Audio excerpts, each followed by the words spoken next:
comfort. Okay. A pavilion of nurturing. Yeah. And brief interludes of the murder mile. Yeah. Dun, dun, dun. Listen, I got a bagel this morning. I got to talk about this because I don't know what to do. I genuinely don't know what the appropriate like response action should be. Every now and then, like once every couple of weeks, I stop and get a bagel on my way to work. When I got to go in at 9, go in early to sell shoes at Team Nashville. There's a bagel joint on the way. I like a little bagel. Yeah, it's Brugger's Bagels. Yeah, here in Nashville. And this morning I got my bagel, a little extra cream cheese because that's how I do it. And it seemed like it took a few more minutes than it should have to get my bagel. And then the dude gives me the bagel. I get to work, open up my bagel, and the cream cheese is not spread, and it doesn't look like there's extra. And it's just a glob in the bagel. And I know it was just a glob in the bagel because the bagel wasn't cut in half so I could eat it like a sandwich.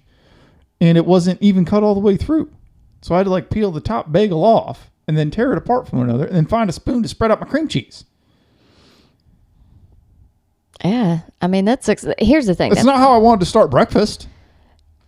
Here's the thing about Brugger's. It's been there forever. It was there when I was in high school. It's been there forever.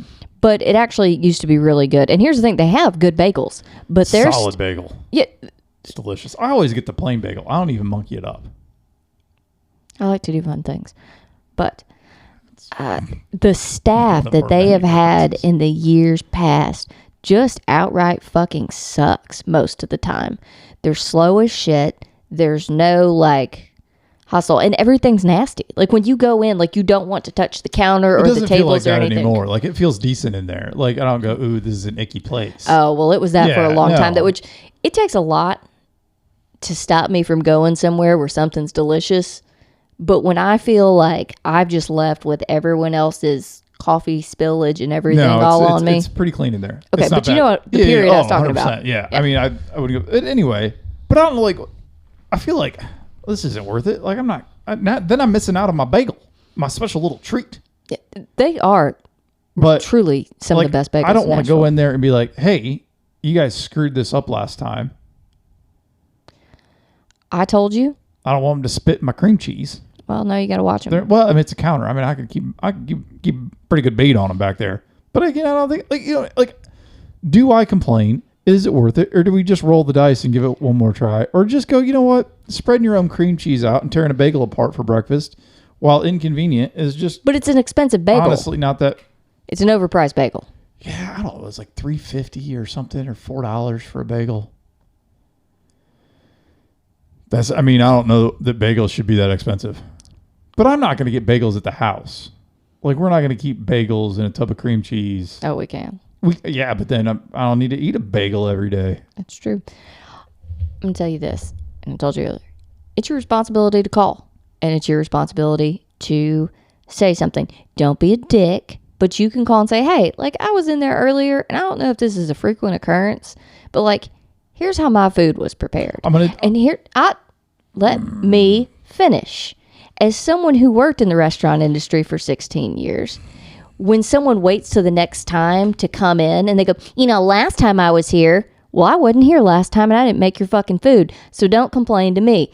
The manager gets paid to listen to that shit. So first of all, I don't think there's a manager there. There's someone that counts money. It's been a pretty steady crew. Mm-hmm. All the times I've been in here lately. Well, then they'll know exactly who it is. And what I'm going to do is I'm gonna go again. I'm gonna try it one more. I'm gonna try it again, and if they screw it up again, then I'll call. You had a bad experience last week. Did I? What was going on last week? Where they double charged you for the egg? Oh, this was the thing. Yeah. So there's a bagel, ham and cheese, egg and cheese sandwich, and they charged me for 2 eggs, and I didn't say nothing. I looked at the total on the till, and then I looked at the menu. And then I looked at the total on the till again. And then I looked at the menu. And then I looked at the person behind the counter. I never said a word. Yeah, that makes you a dick. And then they changed it. Yeah. Honestly. And you have a face that is very dickish. There But are I was some looking people, to make sure I wasn't making a mistake. I was looking. you have a mouth and you can say, hey, am I mistaken? But is this the price? You can use your words.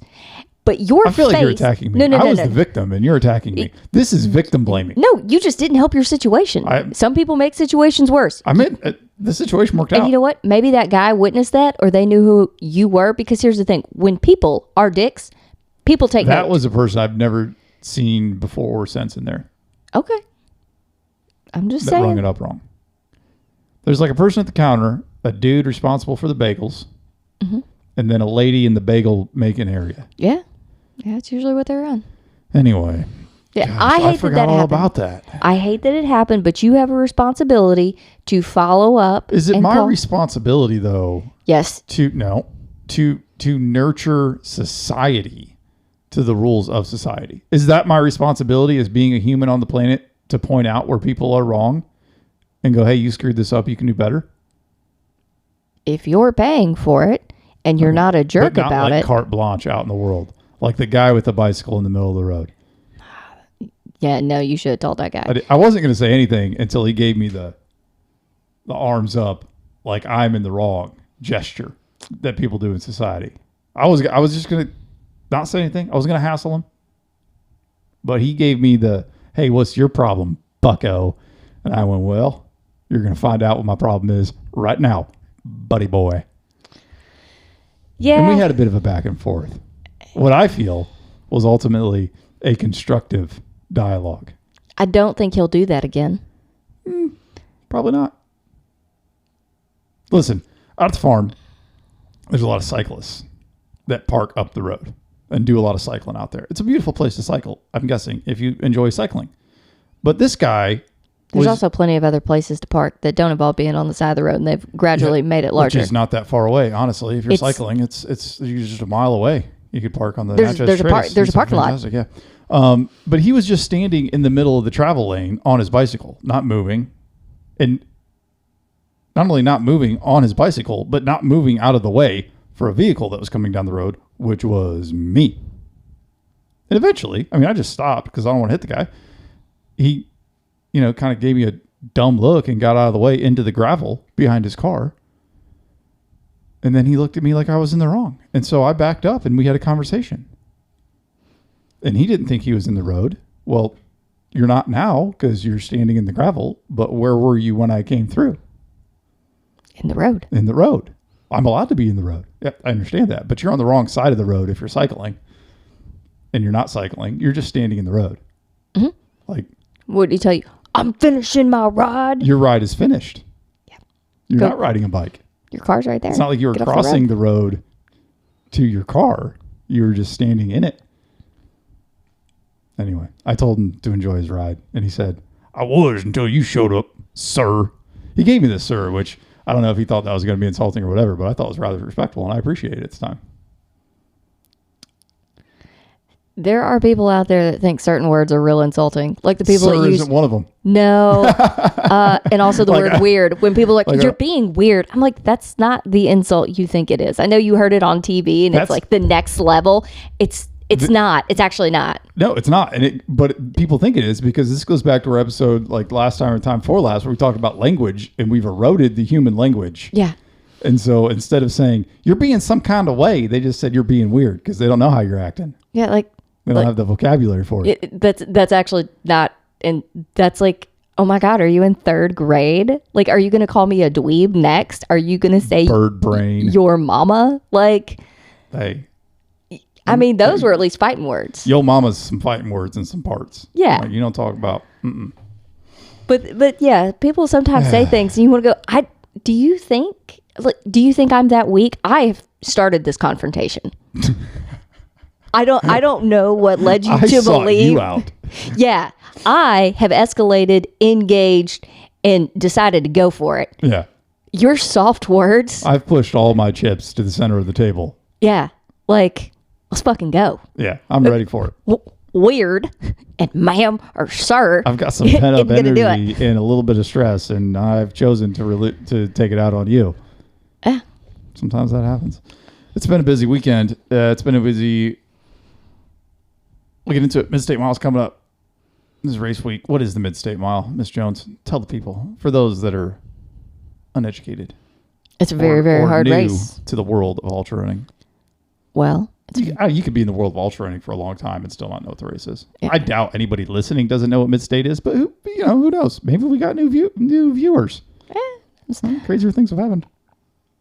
Well, let me keep it real simple. It's real fucking hard. There's a lot of backyard ultras out there. This is actually in our backyard. Boom. Our of the 11th generation to call it home. 11th.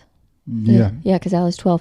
So, it is on our little 50-acre plot out there. We have a 1-mile loop. We call it the Murder Mile.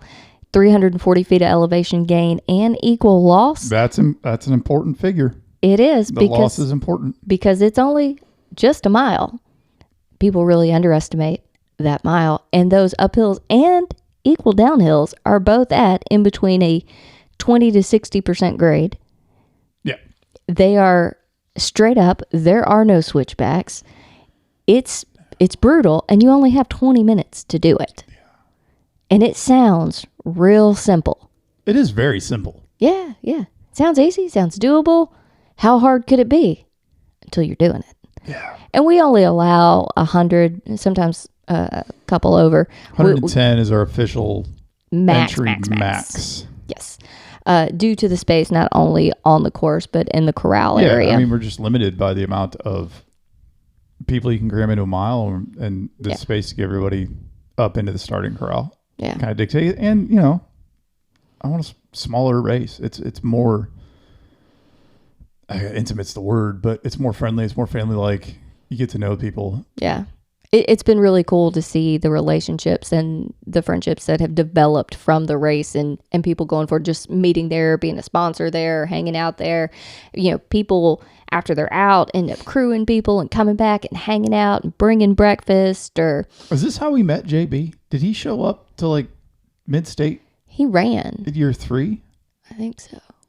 Or Tennessee Mile? Tennessee Mile. And then maybe it's I'd have to go back through, but it's because he's been a sponsor now for, I think this is his 3rd year sponsoring the race. So it's he's just awesome. And that's, but seeing Josh, who was our photographer and stuff like that, and he has now done a little video doc with JB, and anyways, just outside of the things that have developed from that and watching people come together and support in the ultra world just from being out there is really cool. There's some good groups of people. No, it really has curated, I think, ultimately what we wanted from the initial outset of the race. And we look back and, I don't know that, we set out to put on a race, but I don't know that we set out to just hold a race. I think we from the initial investment, I guess, of our time, we wanted to have a community. Yes. We wanted to build a community, and I think that's really, really taken shape, and it's happening, and it continues to grow, and that's kind of amazing. It's weird that we're in year 6. I try to think back of where it all started and where we came from, and it just doesn't. But it's also cool too, because Tennessee Mile is such a part of that, and you see people that run both, and sometimes Mid-State doesn't necessarily work, but they can, thrive at Tennessee Mile, which is our hour race, 40 hour, 24, 6, 12, 8. We just added a 3 hour this year. So you see a lot of Mid-State runners at Tennessee Mile. If you've not ran Mid-State, we recommend you run Tennessee Mile so you can figure out, 1, what you're in for, and 2, it moves you up in the selection process because Mid-State has a very unique selection process. Yeah, and this is crazy because we sold out, which isn't crazy, but we sold out, and then usually we kind of we've cycled through our wait list the past couple of years, and we have been holding on this wait list that it has not moved. Yeah, year 2. Except for a couple spots. I think year 2, it took us 48 or 72 hours to sell out. Since then, it's been about 24, 25 hours. And those first couple of years, we went through that wait list. And we'd have 30 or 40 people on there. But now, these past 2 years, we're going to start the race with close to 30 people on it. Yeah, which I think that's we've not had the drops, because when you know a race is going to sell out and you know it goes on sale New Year's Day at noon, you sign up for it wanting to run with the intention of, well, I've got to secure my spot. But things happen throughout the year, and it's just this batch of people, this group of runners we've had very few. Yeah. Just the other day, I was sending someone an invitation from the waitlist who registered on January 4th. Yeah. And for those listening that don't know, so when registration opens, for the first 3 days, everyone goes to a wait list. And then I select the people who have ran mid-state first. Yes. If you are a past participant, you get selected, automatically added after that 72 hours. Then we select people who have ran Tennessee Mile. Yep. Then we move on to someone who has not. Now, we only really open up about 80 spots because we have about 15 to 20 for RD discretionary. That can be volunteers from our race or people that we handpick for the race. So really, there's only about 80 to 85 open spots for runners. Yeah. This year... I just keep saying, yeah, don't I? Yes, you do. This year, and we've had several people had to drop that were past participants, but we have almost 50% past participants of mid-state. Just mid-state. That's not even Tennessee Mile. So as the years go on, that ability, if you haven't ran either to get in, is going to continue to go down. And as great as that is, it's also pretty terrible because we want anyone who wants to run to be able to So run. I highly encourage you to come out and run Tennessee Mile. It's going to bump you up the wait list. Yeah. If you don't want to do that, then keep your finger on the button. Yeah. I mean, that's...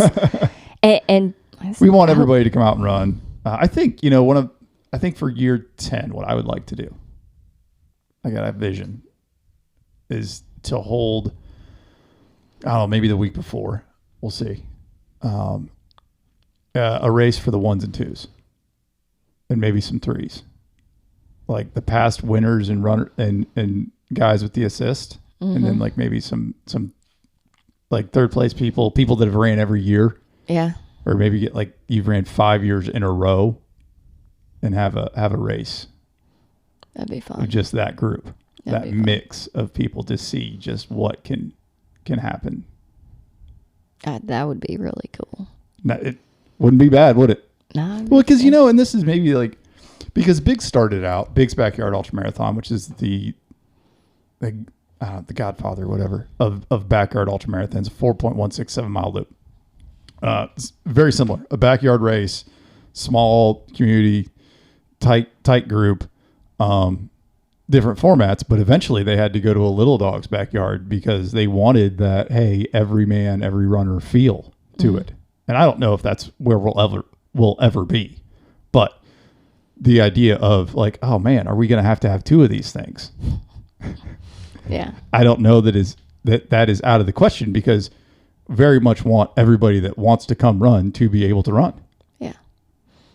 Well, but I think a winner's round. A winner's round would be like you know what I mean? That'd be a pretty cool thing. Like, and this year at Midstate, we are going to have our very first golden ticket race. Very excited about that. People there, Nate and Jennifer, are awesome. They're up there. They put on Income. Last Man Standing, which is in August in Idaho. Mm-hmm. Is it Idaho? Yep. Yeah. Speaking of Income and the golden ticket, if you're wanting to know who to look out for, I would say the 1s and 2s from Income. Yeah, it was pretty stout. You're going to want to watch out for those guys. Yeah. Because they've proven that they can go a long way on a difficult course. I think it was both their first times doing anything like that too. So. And they're not opposed to it. Yeah. And go check them out. One of the other things about Income, it is held on their lavender farm, and also where they have Leap Knot coffee. They roast their own coffee beans there. They do so much, and that is, I do believe, going to be one of the other requirements to be a golden ticket. It just makes sense that you have to be on private property. If you're gonna have a backyard race, it's got to be in your backyard. Yeah, or your neighbor's backyard if they'll let you. Yeah, it's someone's backyard, but it was so cool to watch them open up their home and their farm and the place where, they make a living and raise their kids and do all this. It just gives such an amazing feel, and they're such wonderful people. And to see the little touches around what they've done, like, it was cool. You went to that race last year. Yeah, I did. Yeah.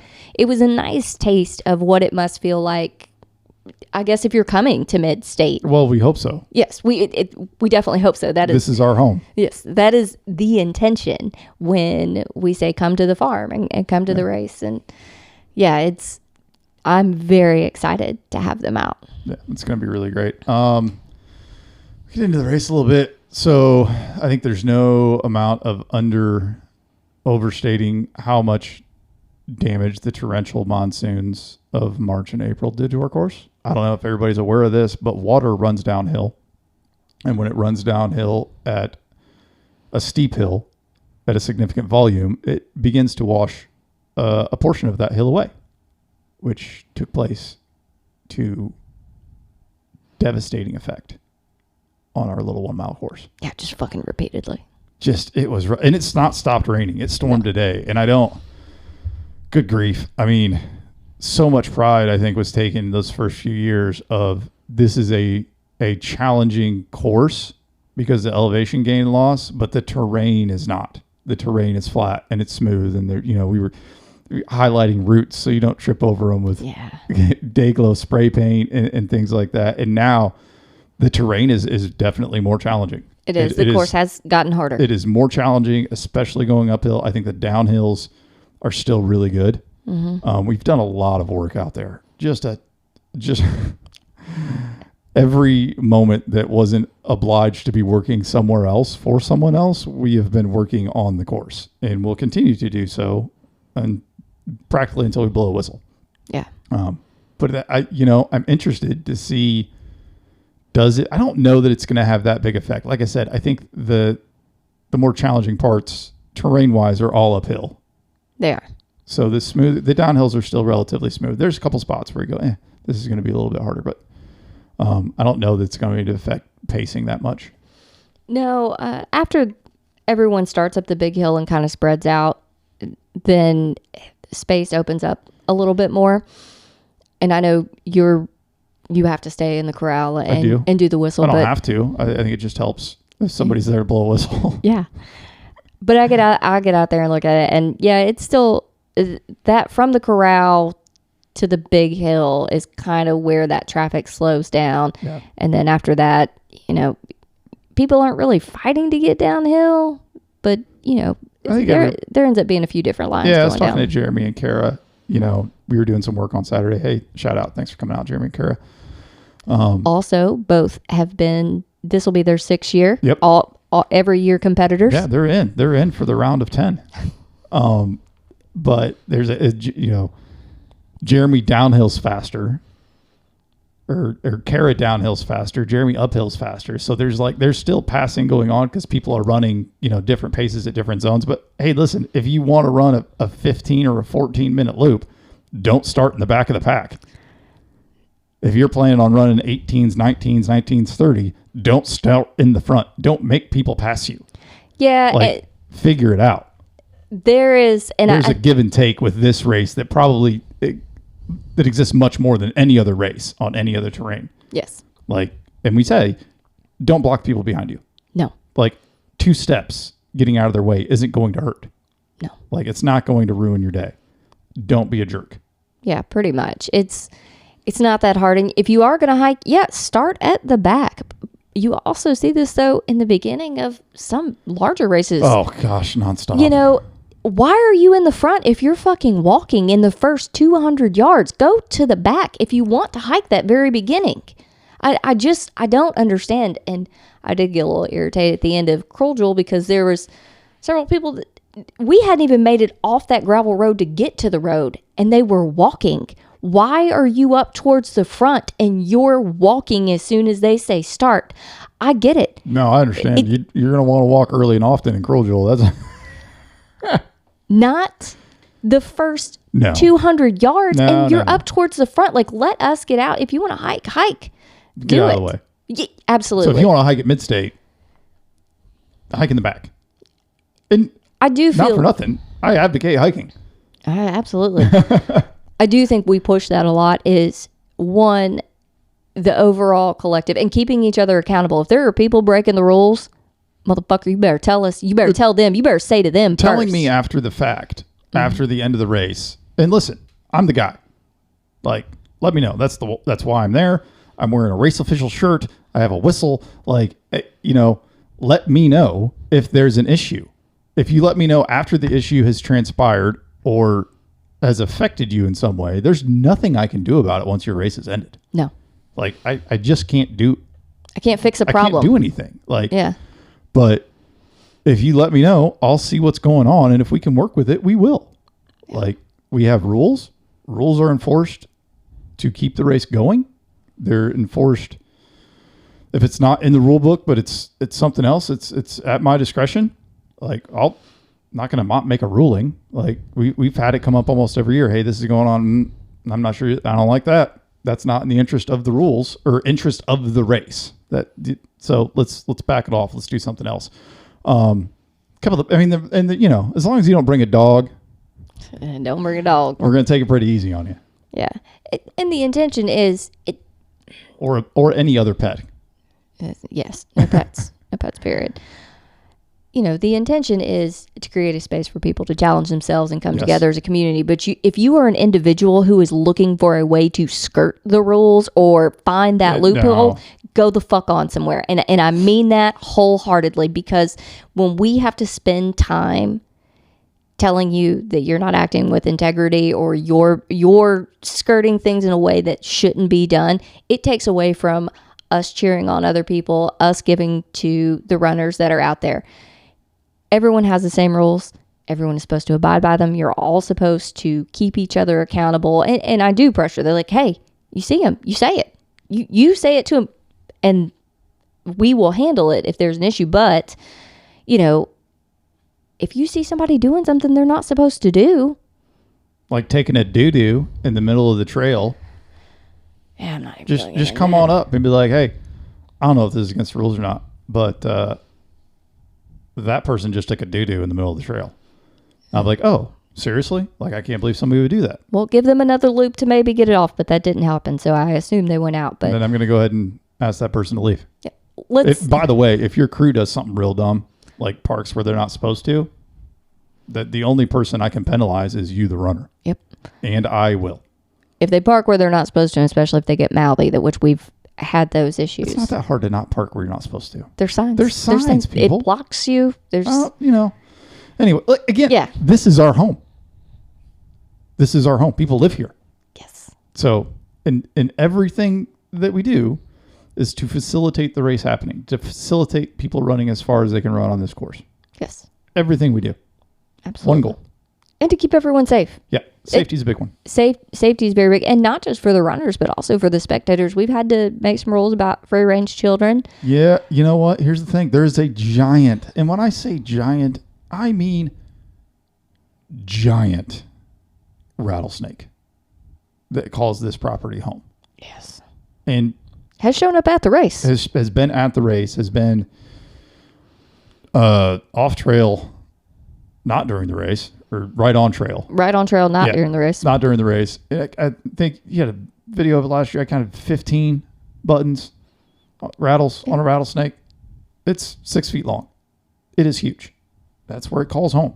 So that's kind of why we say, hey, we can't let your children just wander out in the woods by themselves. Not unsupervised. Yeah, not unsupervised. Anyway. We've got yellow jackets, European hornets.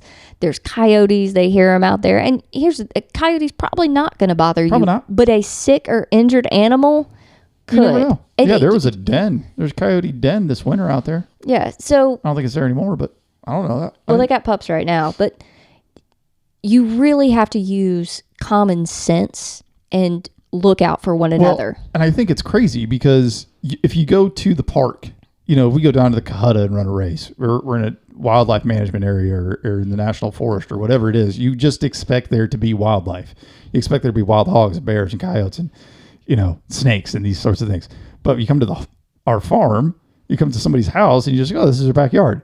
Listen, it is very much, but it's still Wild animals out there. Yep. Real wild. Even had a mountain lion for a couple years out there there. was a zebra running around Middle Tennessee. And a bear. And a bear last week. The bear was only about 30 miles from the farm. They caught the zebra. They got some guys in from Texas, caught it within an hour. I saw that. An hour. Hey, that's Texans. That thing was loose for a week. They show up and bam. So I don't know if any Texans are coming, but hey, you're doing well in Tennessee. So I expect big things. We'll get into it. The race this week. Oh my gosh. I'm getting pumped up. Yeah.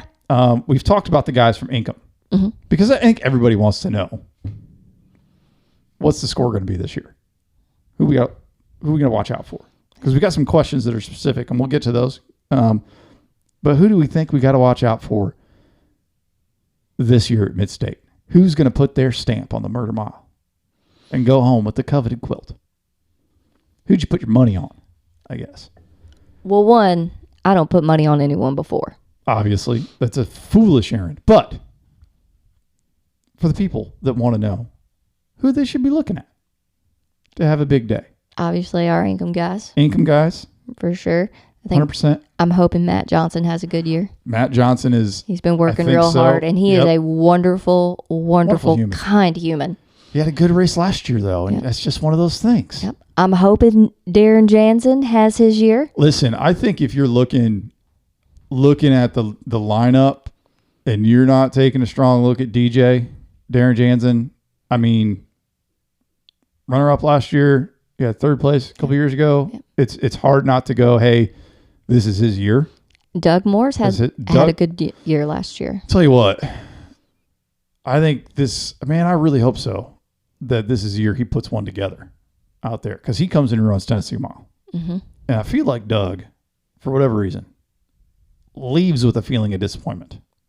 And I don't want that for him. I don't either. I hope that we can put the pieces of the puzzle together and he can have a good run. I hope he has the run he wants to have. Because he's put a lot of miles in on this course. Yeah. With Tennessee Mile and Midstate, and he's just fantastic. He is. And so I hope, again, I hope he has a good year.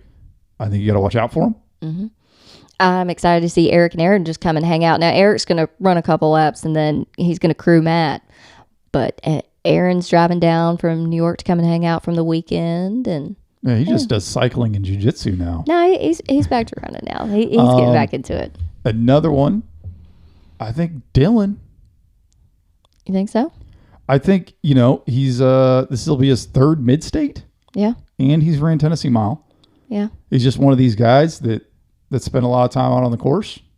You would look for him to put a good race together. Yeah. So I think ruling him out is kind of foolish. Oh, I agree. I think if Daniel figured out his hydration stuff, because he's got a good training ground, and he's not said a whole lot lately. Guys aren't talking real loud. And listen, I don't get into it too deep of going through the lineup list and Kale. Kale, man, Yeah. I don't really, get into the weeds of trying to figure it out. These are names out there, the guys that I know that have ran and accumulated a lot of miles on the course, that are hunting for that ultimate prize of being the last man standing. Yeah. Hey, I'm going to tell you who I'm really rooting for. Nicholas Leo. I want to see that kid get 100 miles. He did like 65, 67, whatever last year. Made it look easy. 16 years old. Didn't he have to pull up because his coach made him stop running? I think so. I want that kid to at least get 100 miles so bad. Well, we'll get into it. Yeah, you got all the questions. I got a few questions here. Who has been your favorite to watch run Midstate Mile and why, even if the person didn't go far? Man,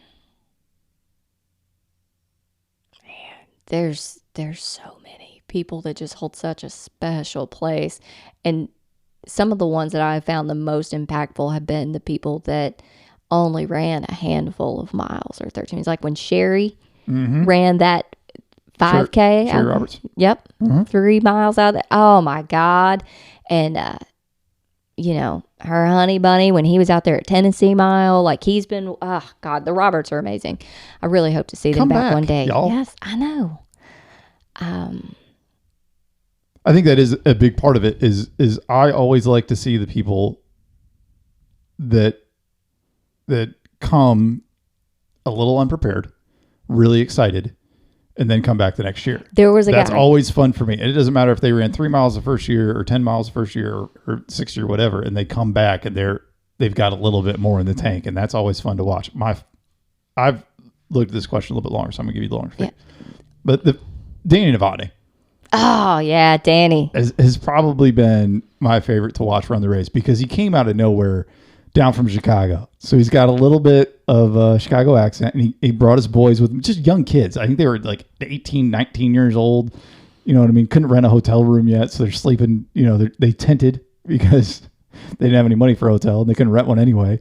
And he just pushed himself to the breaking point, and he kept going, and his buddies kept pushing him to keep going, where normally you'd be like, I don't think you're doing so well. I mean, he was stumbling glassy-eyed in the corral, and his friends are just shoving him hot dogs and Pepsis and going, hey, man, keep going. I mean, he's throwing up, and they're like, that's fine.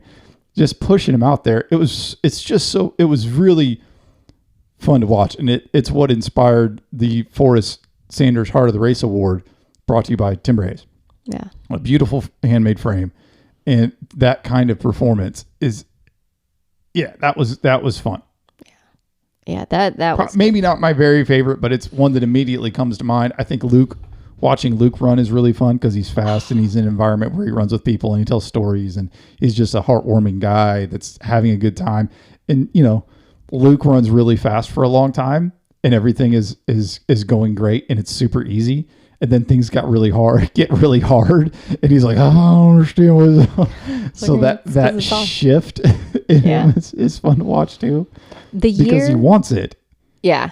He really does. He's one I really want to hand that quilt to. Yeah. Evan was one that year where he kept bouncing up against, for like 6 hours. He would come in with 10 seconds to spare. We're just tossing him a bottle. Which doesn't happen.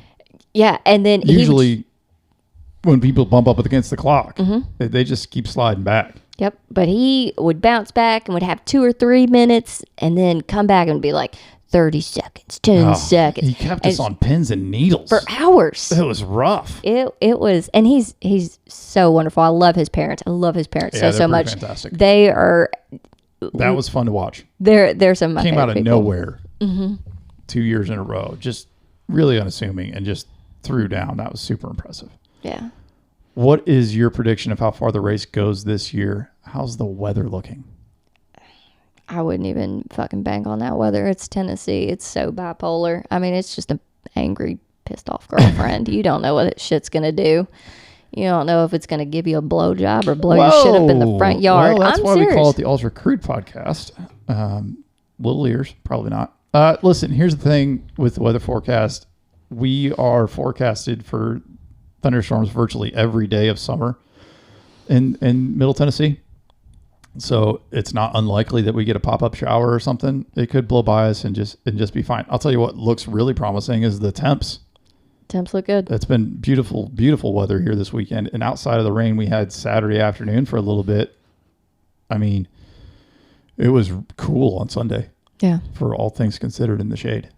Yeah. So weather plays a big part into how far it goes and what people do, because last year, that second day of triple digits, that's rough. Saturday was just shy of triple digits. It was insanely humid. It was so crazy to watch people try and dry stuff out, and it still was just wet because there was so much moisture in the air that when it's like that, you can't cool, your body can't regulate. No, it's rough. So I think we're going to have lower humidity possibly, and temperatures that are much cooler than we've had.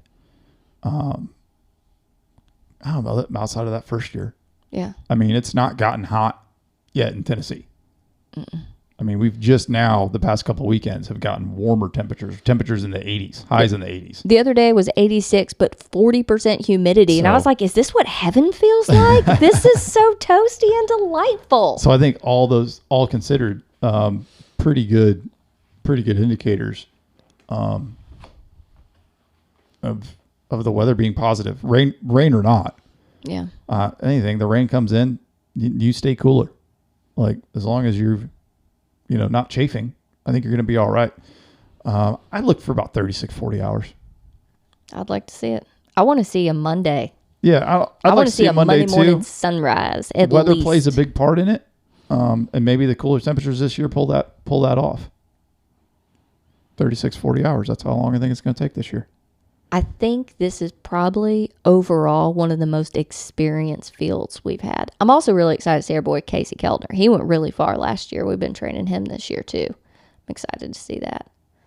Sorry, that was like really random, but coming back to that, there's a lot bebopping around in my brain. But Oh, yeah. You're complete brain overload.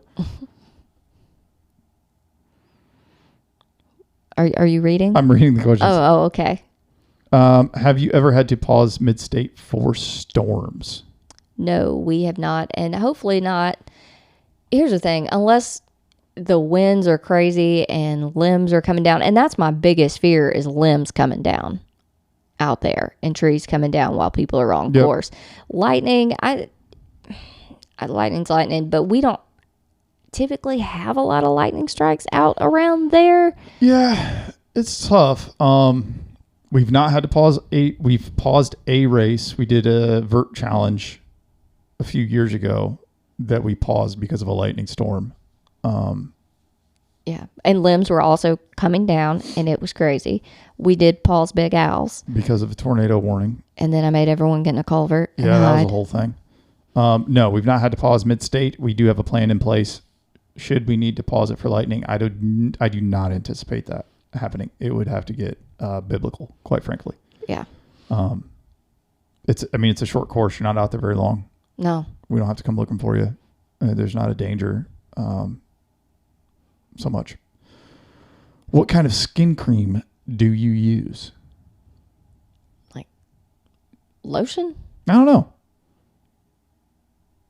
I use beef tallow now that I make and whip up. Yeah, I don't use I got some just Gold Bond lotion for the dry skin, and then I use A&D ointment to prevent chafing. Yeah. And blisters. A&D's good. Yeah. It's fantastic. Either of you ever wish you were participating in mid-state versus hosting or running it? Oh, yeah. One of these days, I'm going to run it. Yeah, I don't wish I was participating in it, quite frankly. That's not a thing for me. Yeah, maybe sometimes. I do a crap ton of training out there, so it's not like I'm unaccustomed to the hills or the miles. Like, that's not it. I just don't know that, that running in this race is a bigger pull to me than being the part of it in which I am. Yeah. I love what I get to do. I love seeing all of it transpire. We have talked about you running. I think you were supposed to run last year. Yeah. You did not. No. One, the training definitely wasn't there, but two, it's really hard to find someone or a group of people. It's going to take an army to replace you. I can say that. to do what needs to be done throughout that. And I think we can definitely get there. We have a great community around it, especially with our volunteers and stuff. And I do need to let my friends who are there who want to help, show them more of where everything is, what to do, so that I can actually do that and trust that you and other people can make those decisions and stuff and play parking police and do the things Trust that I do. Me to make decisions. That's dangerous ground. No, that's, I think, the big deterrent. I think I want to see you run. I think everybody wants to see BMFJ run the Murder Mile. We all want to see you run mid-state. It's just logistics. It's just having somebody to replace you, and you're irreplaceable. But having an assistant RD, somebody to step in and handle your race day tasks, some of your pre-race tasks, obviously, as you would be getting ready to run this week instead of getting ready to put on a race this week. It's a different ball game. There's so much that you do to put the race on that I cannot, or nobody trusts me to do, quite frankly. But yeah, it's just logistics. We'll have to see it happen. Maybe we'll, I don't know. I don't know if you're in for year 10. You've not got the qualifications. I think the hostess with the mostest can step in the arena. I don't know. Well, logistics, I don't like skirting the rules. But you've ran, when we put this race on the first year, you kind of ran it by yourself. I did. A few weeks, a month. Was it month before or a couple weeks before? I think it was about a month because we were kind of promoting it. So you went out there and you're lonesome and started on Friday afternoon? After work, which is not a great plan. Certainly was not. Starting that at 6 o'clock at night after cleaning. And so you ran 20-minute loops through the night. I think you ran about 24 hours. Yeah, I think thereabouts. I think it was just shy of 24, and we did like a trail day that next day and had people come out. So people were coming out throughout the day, but I really stuck to that 20 minutes as much as I could. There may have been a loop or two that went over because we had people coming out and meeting them. Probably didn't get your intermission. No, I did not get any intermission. But yeah, I did 60-something miles. I don't know that we invented intermission yet. No, I don't think so. There were still some pieces of that race put together, but I was aiming for 100 out there. Uh-huh. That was the goal and kind of what we were promoting. And I will say, after I did that and running out there for 22 hours and not having a race environment. Oh, goodness gracious! Is just you and the coyotes and armadillos? Yeah, there were so many. And it was so weird though too, because after like you and Forrest and everybody like left after I started, after it got dark. Yeah, because that was it. Yeah, that was it. Like I because I worked that day. Did I? Yeah. Yeah. I came out and be like, hey, all right, I'll see you in the morning. Yeah, I think y'all left about 8 o'clock or so. It was like just after dark. And those coyotes started howling. And I do remember for probably about an hour or so, I was like, what are you doing out here by yourself all night? And after that, I settled in. And one of our friends came out, I think about 3 o'clock or so in the morning. Morning friend. And I came out there early. Yeah. But I settled in, and I was having so much fun. I did have a low somewhere around like 1. I remember sitting there like watching the clock going, eating a hamburger or something you had left for me, going, I do not want to get out of this fucking chair. This is so stupid. Why did I agree to do this? You can't quit before tomorrow. You got to keep doing it. Listen, but it also, I'd have been home. I'd have been long. But it also affirmed the format that we laid out and the race approach and gave me a good idea of what people are feeling out there. So it's I will say I used polls in the beginning. I do that. We hadn't made the poll rule yet. I hadn't made the poll rule yet. But the downhills got so bad. I could not downhill. It was so painful. That's what gets everybody. That's not changed at all. No, it hasn't. Everybody thinks it's the uphill. But it is not. What I did. What did you do? I ditched my poles, and for like 2 or 3 laps, I just massaged the shit out of my quads when I was climbing. Because usually I climb like up, but I just got over and got in there and was just deep rubbing. Tissue. And you know what? After that, I could run downhill. So that's a quick tip, people. If you're listening, and you're going to come out and run mid-state mile, massage those quads. Yeah, it took like an hour's worth of work to undo what hours and hours had done. But it's just having the patience to do it. And that's the thing. That's what we see all the time is people spend all day getting themselves into a hole, whether it's calorie deficit or electrolyte deficit or hydration or whatever, and they let 20 minutes take them out because they go, oh, this is where I'm at, and they try to fix it in one loop and go, oh, no, this is a slow rebuild. Yep. Like it's going to take a while to come back around. It's going to take a few loops before you even start to feel better. Like just give it time. It'll all work out. Yeah. Is that all of our questions? No, we got one more. Okay. Sorry. No, it's all right. Non-mid-state food: pancakes, waffles, or French toast. French toast. Gosh, really? Yeah. That's quick. Because I fucking know what's good. I don't think I've ever seen you eat French toast. Yes, you have. I've ordered it at Hole in the Wall. Yeah, that's a good call. First of all, there's a few things I love more in this world than going out for breakfast. I'm one of those things, right? You love me more than going out for breakfast. I love to go out to breakfast with you. Yes, I love you more than going out to breakfast. But going out to breakfast is by far one of my very favorite things to do in the whole world. Nothing I love more. And getting pancakes, French toast, or waffles. That's the only time I'm not making that stuff at home. Just not going to happen. I think the only place I could ever get a waffle is at Waffle House. Pecan waffle. Serving butter. Yeah, that pecan waffle hits different. That would not be my choice. But Well, hey, we're not discussing that. But I'm probably going to go pancakes. If I'm ordering a breakfast, what is it, pastries? It's not a pastry, is it? Well, what do you call them? I don't know, but Concoction? It's If I'm it's ordering a breakfast batter concoction, it's going to be a pancake. And listen, I don't want to get fancy with it. I don't need all the accoutrement. I don't need like cake pancakes or fancy pancakes, or they do a lot of weird stuff with pancakes with toppings and fruits and whipped cream. I don't need any of that crap. I don't want it on a pancake. I'll eat it on a crepe.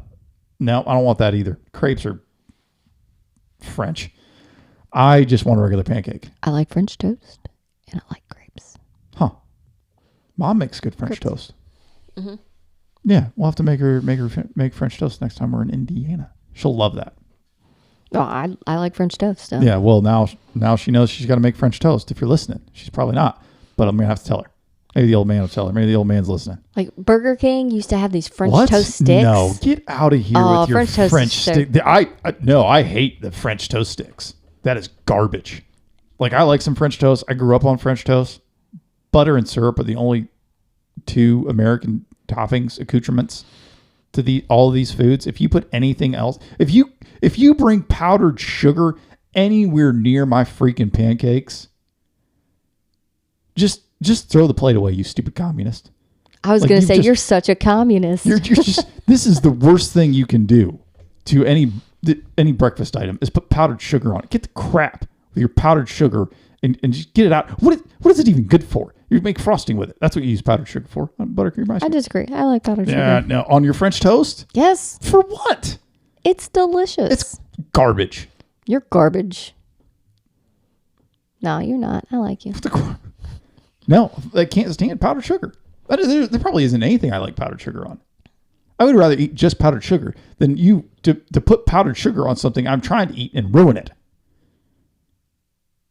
I'm going to need you to take it down a notch. Now, listen. I didn't know powdered sugar's what does it. I didn't know either, but here we are. And then we got people. Somebody's got this race on the bucket list. And no question, I just want to thank you for energy you have put into making this a thing. Well, hey, listen. I don't understand what all you just said there. Oh, I moved on.